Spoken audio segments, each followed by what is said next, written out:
Hi, it's Jim Jordan with Creative Vibrant Health, and I want to give you a little update on another perspective to consider about the coronavirus. So, the latest I've heard from a lot of my friends on Facebook is that this is the reason this is something that's much worse than the normal flu. I mean, we all agree that the flu is a bad thing, and some people get it, and some people, it could be a factor in some deaths, many deaths. That's probably true. There's when we get viruses, they can overload the immune system a bit, create some autoimmune reaction, and there can be a consequence for those who are susceptible. We know that for a fact, and we do know also that a person who's healthy and has a healthy immune system, the flu is not a big deal. And this essentially is a virus, no different. It's a coronavirus. We've had coronaviruses all the time. Sorry about that. We have coronaviruses we've been exposed to. This is not anything new. Some people say this is a mutated virus. Okay, we have lots of mutated viruses we're exposed to. They mutate all the time. That's not new either. That's sort of, for some reason, that's coming up, and I don't quite see the relevance of that. That's why there's always new vaccines out there for viruses, for flus, because there's new ones that are, and some mutate. So our immune system mutates and adapts to that. So that's another, I think, scare tactic. People are reading things in different sources and they're being terrified to the point where they're stocking up on food. They're asking for being separated, for social separation. This is a big request now. People want that. And yet that doesn't make much sense to me because people that are at risk should be taken care of, should take some isolation or separation. They don't want to be exposed to anything new. For sure, that makes perfect sense. They should also be supported with good nutrition, lots of nutritional support, love, affection, things that will bolster their immune system. But for the average person, the 99% of people that could be exposed to this virus, and nothing would happen to them. Being isolated is not good for their health, for their business, for the well-being of society, for anything. It's counterproductive from my view. So some people have argued that this strain of virus is killing a disproportionate number of people, but I've responded to that in Facebook saying that that's not really true. Those statistics are not accurate. There's a Dr. Sineno that has addressed that very clearly, that the percentage of total people who are exposed to the virus, who have contracted the virus, divided by the number of people who have died actually from it, is just about the same as from a normal flu virus. And that's assuming that the cause of death is a virus, which we don't know that either, because there's usually many other factors involved in a person who dies other than having exposure to a virus. There's underlying conditions. It's not a linear process. There's emotional shocks and traumas. There's lots of emotional factors. Usually a person's immune system shuts down. They could have dysfunctional organs from toxicity. They could have other health conditions, weakened immune system from a high sugar diet. There's dozens of factors. So to even say that any one death was caused by a virus isn't logical. It's not scientific. It can't be proven. It's a very linear way of looking at things. From my perspective, the actual more truthful way is that there's multiple factors, and yes, a virus can be one of those factors. And for those that are susceptible, we should take extra precaution.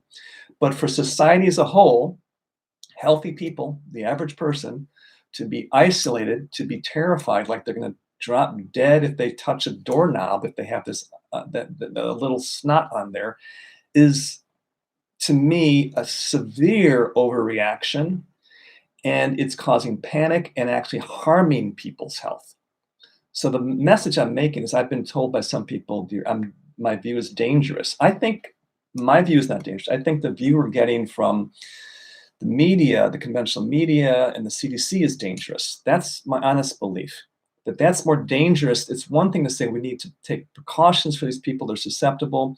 It's another to sort of start to push an agenda and distort facts to get people to be terrified and to socially isolate from each other. That's what undermines actually collective health and well-being. So your immune system will adapt to this. 99% plus of the people who have been exposed to this respond fine. You can read about this in some of my posts. It is contrary to what you're going to hear from the CDC, and those that believe the CDC is the final say in all this should follow those pieces, that advice. That's for sure. If you believe that is the best source of information, then you should follow that advice about social distancing and everything else. That makes sense. From my perspective, that is not the truth.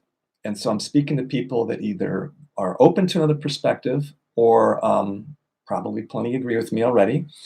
And those that don't agree are never going to agree, perhaps, and that's okay too. I'm just speaking my mind because I feel my responsibility is to help the well-being of society, and I think my perspective is more likely to do that than what we're hearing from the media. There's plenty of things you can do to strengthen your immune system if you feel that you've been exposed to this virus, which perhaps you have been.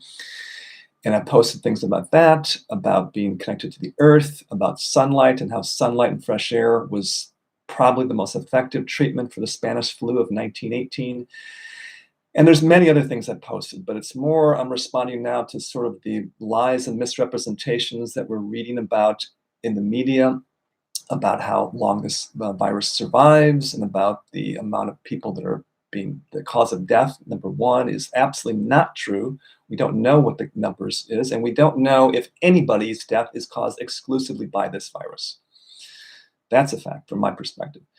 So these misrepresentations are creating panic and suffering, economic hardship, health consequences, and that is what I'm speaking out against and speaking out for a more positive message of empowerment, that we can take control of our lives, that we can help people who are suffering, not have to isolate ourselves from them.